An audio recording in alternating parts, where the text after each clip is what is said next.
그러면 우리 이령님에 대해서, 그다음에 동령님에 대해서, 이령, 연령이 다른 이령님, 수령이 다른 인목. 이 수령은 나무의 나이를 이야기합니다. 그래서 수령이 다른 인목으로 구성된 살림을 우리는 이령님. 동령님은 수령이 비슷한 인목으로 된 숲을 우리는 동령님. 그 동령님은 일반적으로 거의 다 인공님이라고 보시면 됩니다. 우리 20개 연령을 우리 수령이라는 얘기를 쓰는데, 연령을 단위로 묶은 것을 우리는 뭐라고 쓰냐? 영급이라고 씁니다. 그래서 2령급서부터, 영급은 로마자로 반드시 씁니다. 그래서 1령급서부터 10년 단위, 1년생서부터 10년생, 2형급은 11에서 20. 그래서 여기 끝하고 여기 끝하고 맞아요. 그래서 2형급은 20년, 3형급은 30년, 4형급, 5형급, 6형급, 7형급, 8형급, 9형급, 10형급은 91에서 100, 11형급은 101에서 110. 이렇게 10년 단위로 묶은 것을 우리는 영급이라고 표기를 합니다.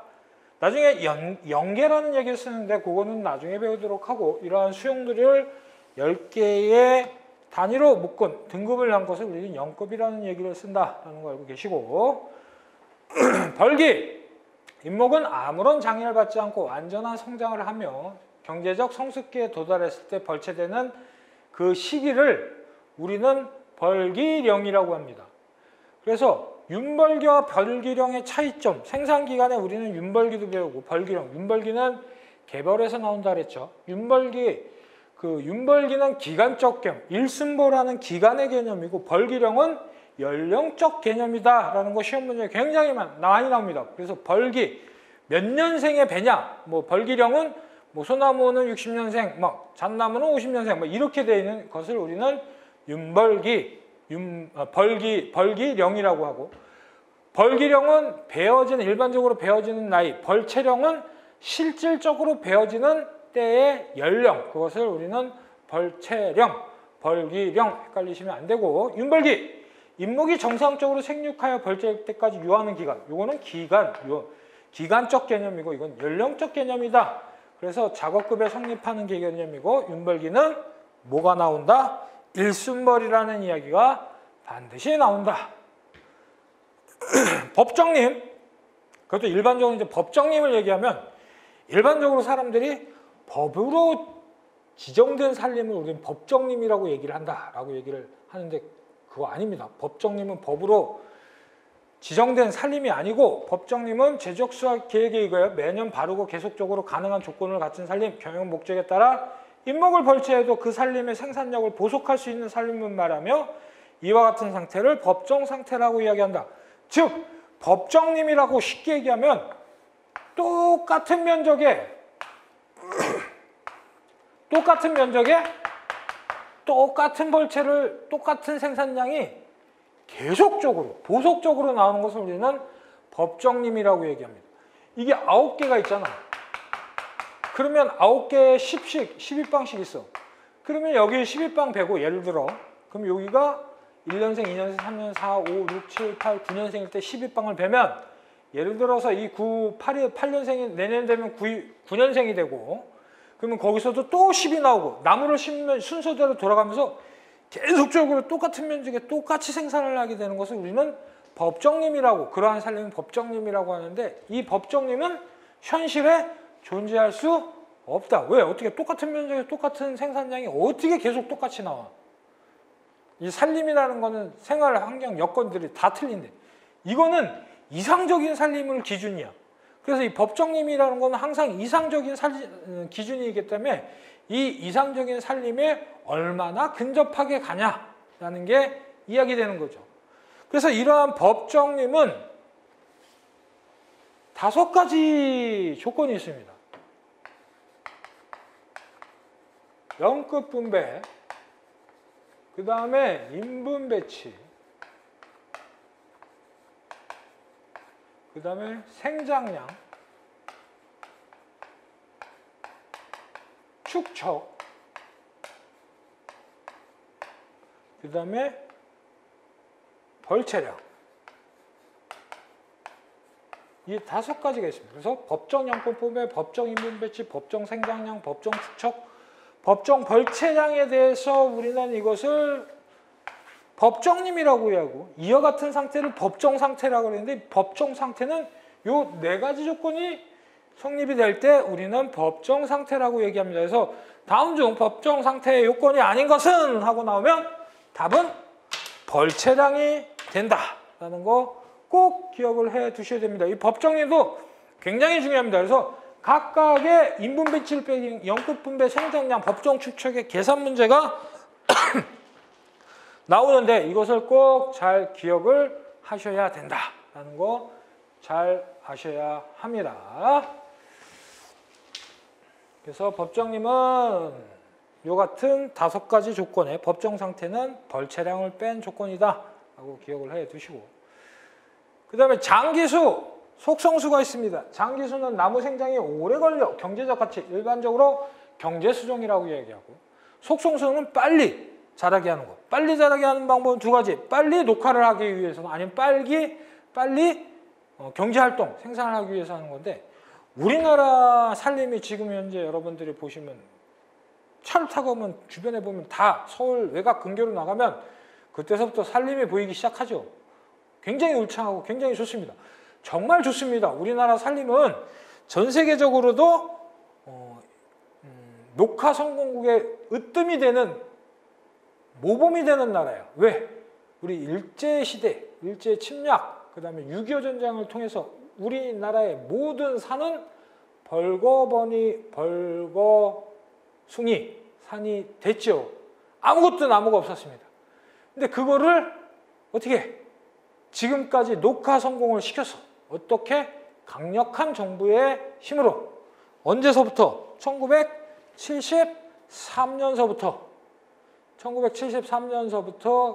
지속적으로 산림 정책을 펴나가면서 세웠단 말이에요. 예전에는 지금은 산림청이 농수산식품부에 어떻게 청으로, 부가 아니고 청으로 되어 있기 때문에 농수산식품부에 대한 영향이 컸는데, 그렇게 되니까 힘이 없으니까 예전에는 기획재정부로 70년대는 딱 가져와가지고 행안부, 막 기획재정부 해가지고 적극적인 투자를 해서 나무 심기를 해가지고 지금의 녹화 성공국이 되는데, 그때 여러분들 생각을 해봐.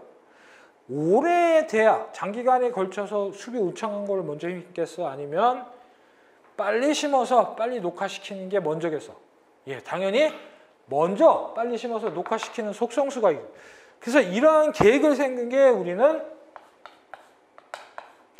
산림 기본 계획이라는 거를 산림청에서 시작을 하게 됐습니다. 그래서 어떻게 1973년서부터 1978년까지 1979년서부터 1987년 1988년서부터 1997년 1998년서부터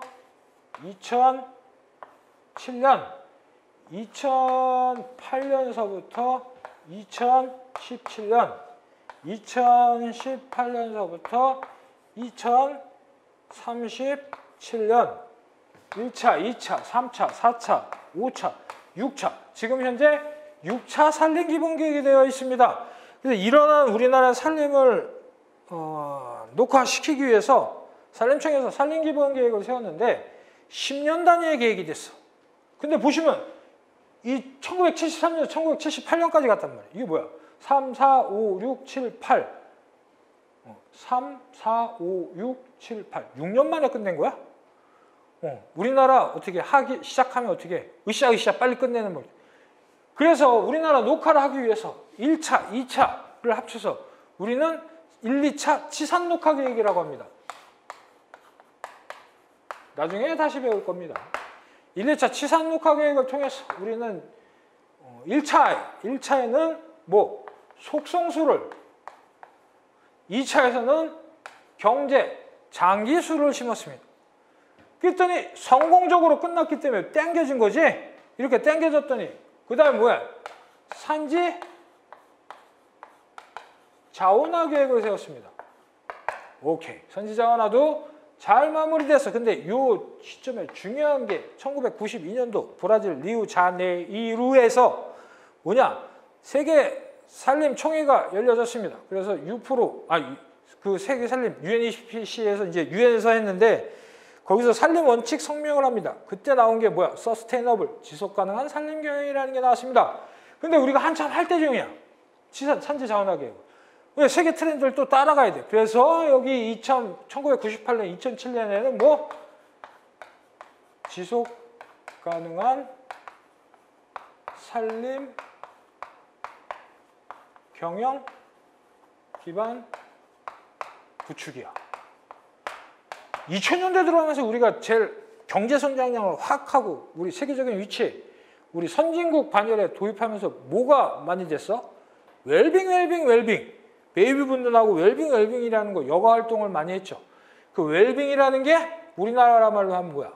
복지잖아, 복지. 그래서 이 5차째는 녹색 복지 국가 실현이라는 거라고. 이게 10년씩 계획을 세우다가 이제는 이제 장기적인 플랜으로 보자. 그래서 지금부터는 산림기본계획이 2018년도에는 몇 년 간격으로? 20년 간격으로 세우게 되었다. 그래서 37년까지 이건 뭐야? 생태산림,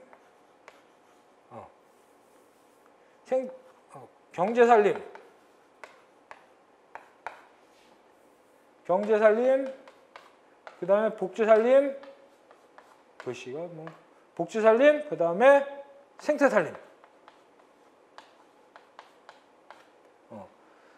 경제산림, 복지산림, 생태산림으로 이렇게 나눠져 있습니다.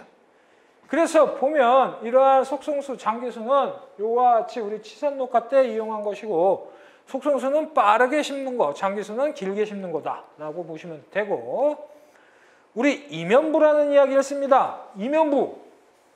이면부가 뭐야? 수백 가장자리 도로변이나 산이 시작하는 지점에 수풀이 우거져 있는 부분. 아까 얘기했듯이 하해 작업을 우리 풀백이라고 얘기했죠. 어르신 오늘 어디 가십니까?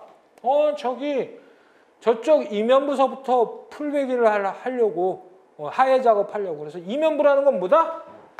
숲이 있으면, 산이 있으면 숲 시작하는 이쪽 부분이다. 가장자리 끝부분 숲이 시작되는 부분을 우리는 이면부다. 이면부다라는 얘기 굉장히 많이 씁니다. 꼭 알고 계세요. 우리 산이 있을 때 이 꼭대기를 뭐라 그럽니까? 우리 어디 올라갔다 그러죠? 정상 올라갔다. 여기 산정이라고 얘기합니다. 요 가운데 산, 복. 우리 복판으로 모여라. 가운데로 모여라. 여기는 산록. 그러니까 즉 산이 시작하는 부분, 이면부는 산록 지역으로도 볼 수 있다. 그래서 산정, 산복, 산록이다. 이것도 잘 기억을 하셔야 합니다. 그 다음에 40번, 41번이 있는데 우리 40번은 뭐야? 지황조사고 그 다음에 41번은 임황조사가 있습니다. 지황조사, 임황조사가 있는데 지황조사는 임지의 생산 능력 및 경제적 가치의 판단 자료의 대상인지의 기후, 지위, 지세, 방위, 경사, 토성, 신도, 토양, 지위, 지리 등을 조사하는 것이다. 그 다음에 임황조사는 나무에 대해서 조사하는 건데 이것을 통틀어 우리는 뭐라고 한다? 산림조사라고 합니다. 산림조사는 지황, 임황조사를 포함해서 한 가지 더 있어요. 즉 일반조사가 있고 그 다음에 지황조사가 있고 그 다음에 임황조사가 있다. 그래서 산림조사는 이 세 가지로 되는데 일반조사는 뭐 하는 거야? 일반조사는 우리 이제 산에 가려면 내업 작업을 해야 됩니다. 그 대상지 위치를 찾아보고 그 대상지 연역도 찾아보고 뭐 예전에 조사를 했는지 안 했는지 뭐 임소방 구획이 어떻게 되어 있는지 형태는 어떻게 되고 뭐 내비게이션으로 얼만큼 가야 되는지 또 산에 가면 조사야장. 그래서 일반적인 걸 하고 딱 가서 우리는 지황조사와 임황조사를 나눠야 되는데 지황조사는 여기 보는 것 같이 땅에 대한 거 기후, 지세, 방위, 경사, 토성, 토심, 토양, 습도, 지위, 지리 등을 조사하는 겁니다. 그래서 여기서 보시면 기후는 어떻고 지세는 어떻고 방위는 어떻게 하냐. 방위는 뭐야? 방위는 방위라는 게 있고 방위각이라는 거, 방위도도 있고. 방위각은 각도로 표시하는 겁니다. 그럼 북쪽이 360도에서 이렇게 돌아가는 거고, 방위는 이방위, 사방위, 팔방위라는 게 있는데, 이방위는 어떻게? 북쪽, 남쪽, 사방위는 동서남북, 팔방위는 북쪽, 남쪽을 기준해서 북동쪽, 남동쪽, 남서쪽, 북서쪽 이렇게 구분하는 것을 우리 팔방위. 그 다음에 경사는 우리가 5등급으로 완경급험절이라고 나중에 다 배울 겁니다. 그 다음에 토성은 우리 양토인지 사양토인지 점토인지 뭐 이런 부분들. 토심은 천중심으로 해서 토양의 깊이를 나타내는 거고, 토양 습도는 5가지 해가지고 건조, 그 다음에 습윤, 그 다음에 적윤, 그 다음에 습. 그렇게 하고, 지위는 아까 얘기했듯이 땅의 임지의 생산 능력이라는 거야. 땅의 임지의 생산 능력을 3등급으로 나누는데, 이것을 어떻게? 상중하로 나누고, 이러한 지위에 숫자를 붙인 것을 우리는 지위지수라고 하는데, 이 지위는 임지의 생산 능력으로서 구할 수 있는 방법이 뭐냐? 우세목에 하나 들어가야 되고, 임용이 들어가야 되고, 그 다음에 수고가 들어가야 됩니다. 그래서 시험 문제에 이 지위를 구하기 위한 인자로서 틀린 것은 하고 나오면 우세목이 하나 나오고, 그 다음에 임령이 나오고, 수고가 나오고, 흉고직경이 나오는데, 제가 지위는 뭐와 관련이 있다 그랬죠? 높이와 관련이 있다 그랬죠. 그럼 수고가 필요하겠지. 필요 없는 건 뭐다? 여기서 직경은 우세목, 지위지수를 필요하는데 인자가 아니다라는 거 기억하셔야 됩니다. 지리가, 이 지리랑 헷갈릴 수가 있는데, 이 지리는 뭐냐? 인접 도로에서부터의 그 임지까지의 거리를 100m 간격으로 나눈 거야. 우리 그룹을 지는 게 비슷한 게 뭐가 있어요? 영급이 있지. 영급은 10년생으로 우리나라에서는 자르고, 외국에서는 5년째로 자를 수도 있어요. 근데 우리나라에서는 10년, 1에서 10년.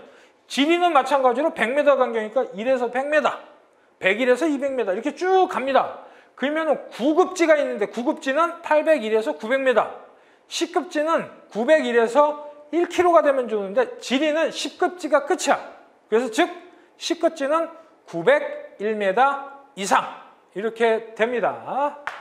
그 다음에 임항조사는 산림의 생태를 조사하고 현재 생산 능력을 명확히 하고 장차 산림 경영 방침을 결정하는 자료를 얻기 위한 조사로서 일반적으로 우리는 나무의 수구와 그 다음에 흉고직경을 우리는 임항조사라고 일반적으로 합니다.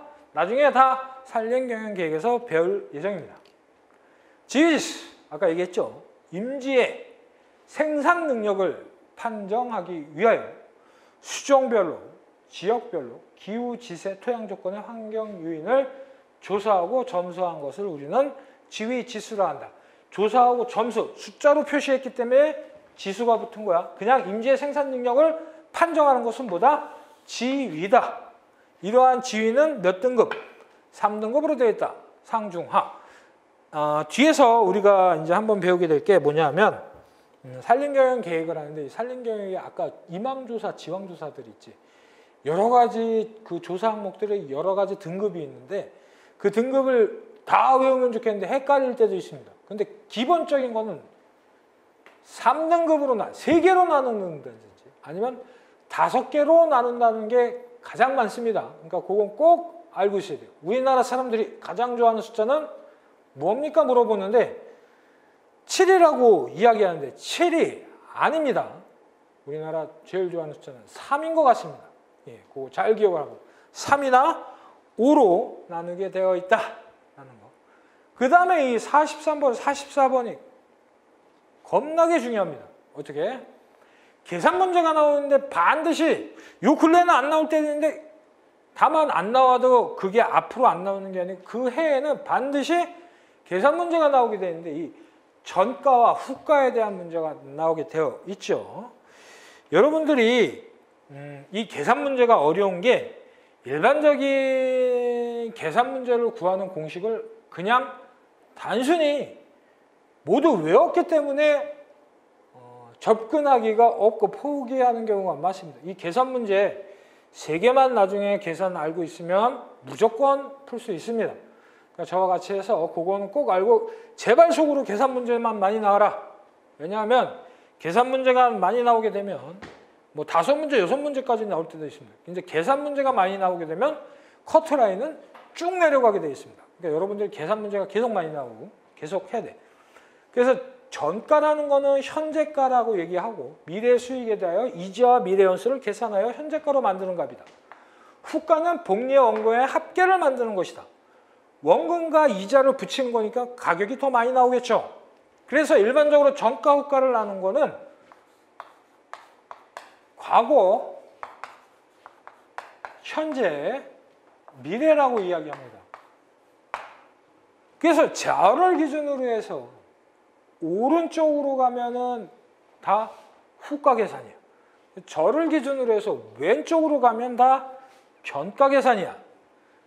전가와 후가의 차이는 근본적으로 전가는 기준 가격이 미래를 현재로 돌리고 하는 가격이 적다라는 거고 후가는 많다라는 거야. 적고 많다를 우리가 산수, 수학이 아니고 산수로 풀려면 나오는 방법이 뭐가 있어? 적을 경우에는 빼기와 나누기가 있는 거고 많을 경우에는 플러스와 곱하기가 있는 거야. 그래도 양심적으로 우리 공무원을 배울 수 있는 우리 지식인이 되고 열심히 하는 사람이 마이너스 플러스를 둬서 전가 후가를 구하지는 않게 하겠죠. 그래서 나누기와 곱하기를 써야 돼. 근데 이러한 살림 쪽은 복리이자라는 게 여기 있어. 복리. 복리이자는 뭐야? 원금과 이자에 이자를 붙이는 게 복리라는 거고 단리는 단순히 원금에 이자만 붙이는 거야. 여러분들 적금할 때는 단리이자로 안 하고 거기다 은행에서도 복리이자를 하죠. 그래서 중요한 건 VN이라고. 나중에 보면 VN은 V0 곱하기 1.0P의 N승이라는 공식이 나옵니다. 제가 고등학교 때 우리 선생님들께서 근본적으로 가르쳐주면 잘 했을 텐데 항상 선생님들 야 공식 외워라. 야 공식을 외우라는데 공식이 왜 VN이고 V0가 아니 A1, A2 이러면 안 돼? 근데 누가 만들었다고 VN, V0 그걸 안 가르쳐줬어. 그러니까 하기 싫어지지 점점. 왜 수학을 숫자로 계산을 해야 되는데 문자가 나와. 근데 그러지 않고 살 보면 왜 이유가 다 있습니다. 이 현재가 후가를 구하는 거는 가치를 구하는 거야. 가치가 영어야 밸류야. 밸류를 어떻게 영은 뭐야? 0년도의 가치를 P의 이자로 N년 동안 계속 뒀더니 N년도의 가치가 되었더라 라는 거지. 그럼 이거는 뭐야? 후가야. 왜? 곱하기를 썼기 때문에. 그러면 V1은 지금의 가치잖아. 내가 만약에 지금 현재 100만 원을 3% 이자로 10년 동안 은행에 집어넣고 10년 후에 내가 돈을 찾을 때의 가치는 어떻게 되는 거야? 이게 되겠지. 근데 나는 10년 후에 1억을 적금을 타고 싶어. 그럼 내가 매년 얼마를 부면 될까요? 단순 계산하면 뭐야? 10년에 1억을 만들려면 매년 1,000만 원씩 10번 넣으면 1억이잖아. 근데 그러면 내가 왜 넣어? 은행에 집어넣는 건 뭐야? 이자가 붙기 때문에 넣는 거잖아. 그럼 1,000만 원을 안 집어넣고 1,000만 원보다 적게 집어넣는데 은행에서 이자를 줘서 이자가 뿔고 해서 1억이 되는 거잖아. 그걸 어떻게 구해? 그러면 내가 현재 얼마를 집어넣으면 10년 후에 1억이 어떻게 될까? 이렇게 구하는 방법입니다. 이게 뭐다? 전가 계산이고 이게 뭐다? 후가 계산이다. 근데 이건 중요한 거는 반복성이 없다는 거야. 내가 잘 봐. 돈을 집어넣고 10년이란 기간 동안 이렇게 둔다든지 내가 지금 1,000만 원을 집어넣고 그냥 거치하고 10년 후에 찾아. 매년 집어넣는 게 아니고. 그래서 이런 계산을 할 때는 거치식이야. 딱 끝나면 10년 후에 되면 모든 나의 사업 플랜이 끝나는 건데 여러분들 또 하나 헷갈리는 게 계산 문제. 아 이렇게만 넣으면 다 맞지. 근데 뭐야 중요한 건 야, 공식에 마이너스 1이 막 붙어. 그리고 어떨 때는 안 붙어. 그게 미치는 거야. 그게 왜? 근데 선생님은 다 외우라 그러지. 외워서 할 게 아니고 이해만 하면 간단해. 중요한 근본적인 거는 이 계산 문제에서는 반복성이 있냐 반복성이 없냐. 반복성이 있을 때는 마이너스 2를 집어넣는 거고 반복성이 없을 때는 그냥 계산하는 거야. 실례로 얘가 아까 제가 얘기를 뭐 매년 집어넣는다고 그랬잖아. 매년 집어넣게 되면 어떻게 마이너스 1이 붙게 됩니다. 근데 나는 지금 딱 집어넣고 끝날 때까지 어떤 행동도 안 해. 그 은행에서 알아서 다 해줘. 그리고 딱 끝나고 나면 찾아 끝. 이렇게 됐을 경우에는 어떻게? 요 계산으로 하면 되고 나는 매년 10년 동안 지워넣었어. 그리고 나중에 찾을 거야. 그때는 마이너스 1이 들어가면 돼. 계산 나중에 또 알려줍니다. 그리고 꼭 어렵지 않습니다. 이걸 꼭 해야 시험 문제에 여러분들이 합격의 당락을 여기서 할 수 있습니다. 그래서 여러분들 요 전가 후가 계산하는 거 쉽지는 않은데 한번 알고 두시면 이 문제만 계속 나오게 되라고 여러분들 이야기할 수 있습니다. 그리고 또한 이걸 바탕으로 여러분들이 잘 해야 이거 말고 사회적인 어떠한 계산을 할 때 사기꾼들이 제일 많이 써먹는 거, 그 다음에 보험사에서 제일 많이 해먹는 거가 뭐냐? 내가 지금 1,000만 원만 버놓고 20년 후, 30년 후에 막 3억을 탄대. 계산은 해봐야겠죠. 1,000만 원 놓고 30년 후에 3억 타면 어떻게 30배가 뿌는 거야. 근데 그렇게만 얘기하지 중간에 그 30년이라는 기간을 얘기 안 해. 그럼 여러분들 어떻게 해? 야 그냥 지금 현재 이자를 보는 거야. 1,000만 원 집어넣고 30년 동안 3% 이자로 30년이 됐을 거예요. 어떻게 계산하냐? 그러면은 1,000만 원 곱하기 1.03에 30승을 해보죠. 그럼 1.03에 30승이 얼마가 나오는지 계산이 될 거 아니야. 그거 곱해보면 그게 2억이 될지 3억이 될지 몰라. 근데 어떨 때 이런 사기꾼들이 어떻게 하냐? 야 100만 원만 줘봐. 내 10년 후에 1,000만 원만 들어줄게. 10배 튀기기 10배.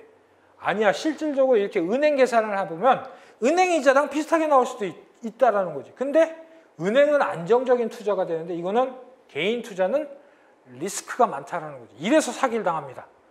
절대로 이렇게 해서 이게 3억이 됐다, 2억이 됐다 해서 20배, 2000%의 수익률이 아니라는 거야.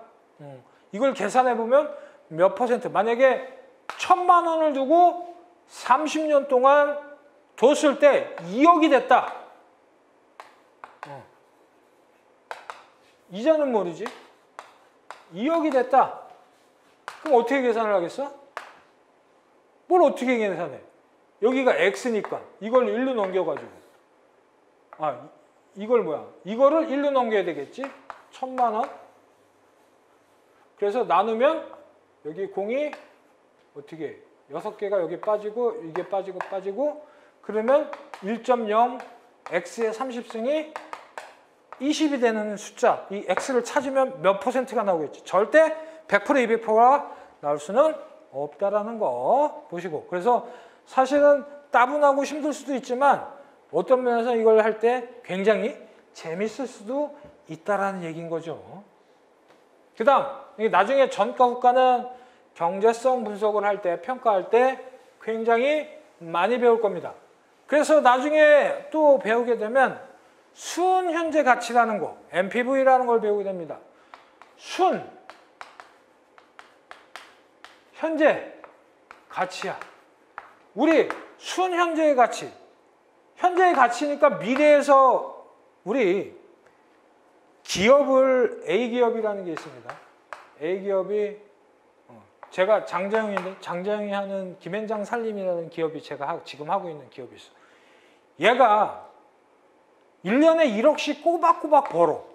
그러면 내년에도 플러스 1년째도 1억 벌고 내년서부터 지금 봐요. 내년서부터 2년째도 1억을 벌 거고 계산을 해봤더니 3년째도 1억을 번대.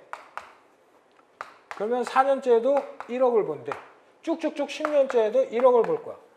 그럼 얘가 10년 동안 벌 수 있는 게 얼마야? 10억이야. 그럼 제가 나 김앤장 대표인데 내 회사 좀 매각 우리 M&A 합시다. 그러면 요거를 좀 탐내하는 회사가 있어. 그럼 그 회사가 저거 1억씩 매년 나와서 10년 동안 10억이니까 나는 그러겠지. 10년 동안 10억 안정적으로 받았으니까 10억 주시오. 그러면 상대편 회사에서 그래 계산해봤더니 10억씩 나오네. 10억 줘? 안 주지. 그건 미친 거지. 그렇게 사기를 치는 거지. 그건 사기지. 왜? 내년에 1억이 지금 현재 1억이랑 같지가 않지. 왜? 9천 얼마 넣고 이자 붙이면 1억이 되니까 지금 현재 내년 1억은 지금 현재 1억이 아니라는 거야.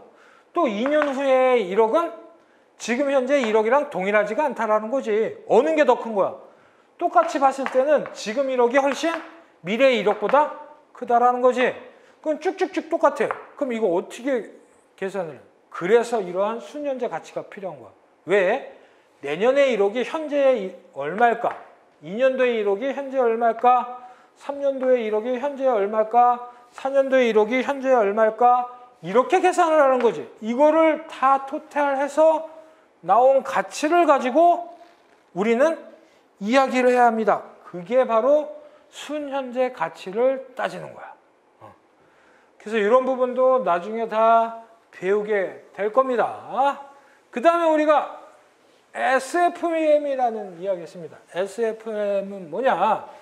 Sustainable Forest Management에서 SFM, 지속가능한 산림경영이라고 하는데, 이 지속가능한 산림경영 앞에 얘기했듯이 1992년에 UN 회의를 통해서 우리 산림 원칙을 통해서 지속가능한 산림경영을 해야 된다. 이 산림경영이라는 거 제가 나중에 이야기할 겁니다.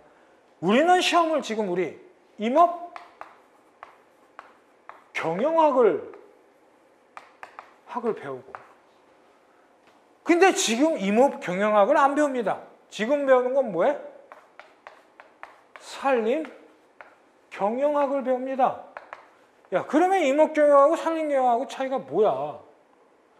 여기에 있는 거지. 임업이라는 것은 업을 하는 거야. 농업, 임업, 축업, 그 다음에 어업처럼 업을, 경제활동을 하는 거야. 근데 이러한 산림은 특수성이 있는 게 경제활동으로만 되는 게 아니고 공익적 기능이 있기 때문에, 예전에는 임업을 할 때 이 공익적 기능이 많이 떨어져서 무분별하게 되면 환경이 파괴되고 산림이 파괴됐는데, 이런 걸 하지 말고 그냥 산림 경영을 하자. 야, 임업도 하지만 이 공익적 측면을 같이 끌어올리자. 그래서 마찬가지한 게 이 지속가능한 산림 경영입니다. 그래서 지속가능한 산림 경영은 생태적, 경제적, 사회적, 정서적이라는 문구가 꼭 들어갔어. 그래서 중요한 건 예전에는 경제적, 생태적만 얘기했는데, 이게 아니야. 그렇게 되면은 생태를 지키고 싶어도 내 마음이 안 지켜도 돼. 그럼 어떻게? 사회적이라는 게 첨부됐어. 사회적은 뭐야? 우리 사회를 구성하려면 사회 구성원이 있어야 되고, 그 구성원이 있으면 어떻게? 사회를 돌리기 위해서는 뭐가 필요해? 법적 규제가 필요하지. 인간은 자유로우고 싶기 때문에 내 마음대로 하려고 한단 말이야. 그러면 안 되기 때문에 우리 어떻게? 사회적 규범 체계가 강력히 돼야 됩니다. 그래서 그게 뭐야? 이렇게 지속가능한 산림 경영, Sustainable Forest Management를 해가지고 SFM이라는 게 태어났습니다. 그래서 나중에 이러한 지속가능한 산림 경영의 기준과 원칙이 있고, 이런 것을 하기 위해서 우리는 몬트리올 프로세스하고 타라프토 프로세스하고 헬싱키 프로세스 막 이런 것들을 이론적인 학문을 좀 배워야 됩니다. 그래서 이 SFM은 현재 대세이다. 지금 뭐야? 1992년도에 얘기하는데 30년째 다 이 산림 쪽만 아니라 다른 데서도 지속가능한 얘기 나오는데, 이 지속가능한이랑 나중에 또 공부를 하게 되면 우리 아까 얘기한 법정님의 보석 수업 똑같이 생각하는 것도 지속가능한이 아니야? 예, 아닙니다. 그건 목재 포커스가 얘기한 거고, 이거는 산림에 대한 전체적인 포커스이기 때문에 이 지속가능한 것은 사회적, 경제적, 생태적이 꼭 들어가야 한다. 그 다음에 우리가 지오그래픽 인포메이션 시스템을 배우게 되는데, 이 지오그래픽 인포메이션 시스템은 지리정보 시스템이라고 합니다. 그래서 GIS라고 하는데, 앞에 Forest Geographic Information System이라고 해서 FGIS라는 얘기를 쓰는데, 마찬가지야. 뭐야? 해석하면 지리, 땅의 정보를 시스템화 시킨 거야. 그럼 그게 대표적인 게 뭡니까? 여러분들 차에 다 들어가 있는 내비게이션이지. 지도에 어떻게 정보, 어디를 찾아가라는 정보를 시스템화 시킨 거냐. 그럼 딱 누르면 시간도 얼마고 어떻게 가라고. 이렇게 나타나는 게 쉽게 얘기해서 지리정보 시스템이야. 그래서 이거를 바탕에 산림에 적용을 했습니다. 기존에 이러한 지리정보 시스템이 처음에 나왔을 때 굉장히 획기적이었어. 어떻게 지도에 이러한 정보를 집어넣어서 시스템화 시켜가지고 했는데 이 산림 쪽 분야에서 좀 늦게 들어왔지만 산림 쪽 분야에서 엄청나게 지금 활발하게 하고 있습니다. 왜? 산림은 타 분야보다 면적이 광대하기 때문에 약간의 오차가 나도 실수를 인정합니다. 근데 이러한 이 시내 구역에서 만약에 잘못된 지리 정보가 되면 문제가 생기는 거예요. 땅 팔 때 뭐 광 케이블을 건든다, 가스 배관을 건든다는데 이 산림 쪽은 무궁무진한 거야. 그래서 지금도 한 10년, 20년서부터 계속 발전했지만 지금은 기하 흡수적으로 이러한 지리 정보 시스템을 드론을 이용하고 뭐를 이용해가지고 다 이용을 하게 됩니다. 제가 석사, 박사를 이러한 GIS를 이용해서 썼습니다. 그래서 이러한 지리 정보 시스템에 여러분들 나중에 보면 뭐 머지, 클립, 그 다음에 버퍼, 그 다음에 팅, 그 다음에 디졸브 뭐 이러한 각각의 명칭을 보면서 어떠한 방법으로 하는지, 어떠할 땐 뭔지, 유니언 뭐 이런 것을 배우게 될 겁니다. 그래서 이러한 지리 정보 시스템, 그 다음에 RS, 리모트 센싱이라고 있습니다. 이건 원격 탐사, 즉 뭐야? 윙공위성이나 사진을 기반으로 해서 이러한 GIS 데이터는 벡터 레스트 파일이라는 게 있고 그걸 바탕으로 하는데 이 원격 탐사는 사진을 이용해서 합니다. 그래서 픽셀 단위로 합니다. 예를 들어 지금 원격 탐사 윙공위성 우리 누리호 썼잖아요. 그래서 누리호에서 윙공위성의 사진을 딱 고해상도 사진을 찍어가지고 우리가 그걸 봐서 분석을 합니다. 굉장히 힘도 있는 또 센세이션한 파일인데 요즘 여기에 업그레이드해서 뭐가 나오냐? 드론이 너무 활성화됩니다. 그 드론으로 굉장한 산림 쪽에 지금 해가지고 뭐 산불 감시라든지 산불이 났을 때 초동, 바람세기 어떻게 방향으로 설정할 건지 또한 병해충 예방 뭐 이런 것들을 다 할 수 있는 이러한 원격 탐사도 있다. 그러면 원격 탐사는 뭐 사진을 기반으로 픽셀을 기반으로 하기 때문에 여러분들 반드시 어떻게 그 영상에 대한 보정이 필요합니다. 그래서 보정을 하는 방법들에 대해서 나중에 할 거야. 이게 뭐냐? RS, 리모트 센싱이라고 합니다. 위에는 GIS, Geographic Information System이라고 이야기를 하고 그 다음 FSC라고 합니다. 이 산림 경영 인증이라고 합니다. Forest Stewardship Council이라고 하는데 이거는 국제기구가 아니고 민간단체에서 인증을 해주는 거야. 어떻게? 야, 마크를 부착을 해서 여기서 나오는 마크가 단 목제품이나 종이 제품은 어떻게 친환경적이고 올바르게 지역 주민과 화합을 해서 생산되는 목재를 이용해서 만든 제품이다 라고 인증을 해주는 거야. 그 여러분들 뭐 스타벅스 커피라든지 뭐 어떠한 종이 그 다음에 AA 막 이런 종이들 보면 뒷모양에 FSC 마크가 거의 다 붙어 있습니다. 아니면 PFC 마크가 붙어 있고 그래서 이런 마크가 뭐냐? 합법화된 목재를 이용을 해서 어떻게 생산된 제품이다 라는 것을 인증을 해주는 거야. 근데 이 FSC 인증에는 두 가지 인증 체계가 있습니다. 보시는 것 같이 FM 인증과 그 다음에 COC 인증이 있어요. FM 인증은 산림경영 인증에서 포레스트 매니지먼트 인증이야. 즉 산림을 잘 가꾸는 자체도 이 FSC에서 인증을 줄 수 있고 또 이러한 FSC 인증, FM 인증에서 어떻게 그 나무들을 끌고 가서 가공 공장에서 제품화시키는 유통 과정과 생산하는 그것도 인증을 할 수 있는데 그것을 우리는 COC 인증이라고 합니다. 그래서 FSC 인증에는 뭐 14,000 환경도 있지만 FSC 인증은 FM 인증과 COC 인증으로 되어 있다는 거 꼭 기억을 해 두셔야 합니다. 나중에 또 배울 겁니다. 그 다음에 가장 우리 산림을 할 때 근간이 될 수 있는 것이 우리 구획이라는 건데 이 구획에서는 가장 큰 단어는 경영계획부라고 얘기하고 그 아래 단계에는 인반이라는 얘기를 하고 그 아래 단계에서는 소반이라는 이야기를 합니다. 그래서 경영계획부, 인반, 소반이 있는데 산림경영계획을 하기 위해서는 이렇게 큰 구획을 하게 되는데 경영계획부, 인반, 소반인데 실질적인 거는 어떻게? 작은 거서부터 위로 올라와야 되겠지. 그래서 우리 산림경영을 하는 근간이 되는 것은 뭐다? 소반이다라는 거야. 뭐 인반 얘기를 하는데 소반서부터야. 그래서 이런 거를 보면 우리 소반을 어떻게 구획할 것인지 그 다음에 인반을 어떻게 구획할 것인지에 대한 내용. 그래서 가장 근거한 인반은 100헥타 내에 소반은 1헥타 이상. 그래가지고 인반을 할 때는 나중에 보면 뭐 고정시설물로 해야 되고 어떻게 유역하루서부터 시계 방향으로 돌리고 아래비의 숫자로 한다. 그 다음에 소반은 뭐 기능, 임상, 지종이 뭐 상의할 때 뭐 이런 부분으로 구획을 하고 뼈대가 될 수 있는 거는 소반계기다라는 거 잘 기억을 해 두셔야 합니다. 그래서 인반 얘기, 소반 얘기도 많이 나옵니다. 그래서 지금까지 우리 용어에 대해서 한 50개 정도 알아봤는데 이거 말고선 기본적으로 알아야 되는 용어들이 있어요. 그래서 그런 부분들은 저희가 차후 수업을 하면서 진행을 하도록 하겠습니다.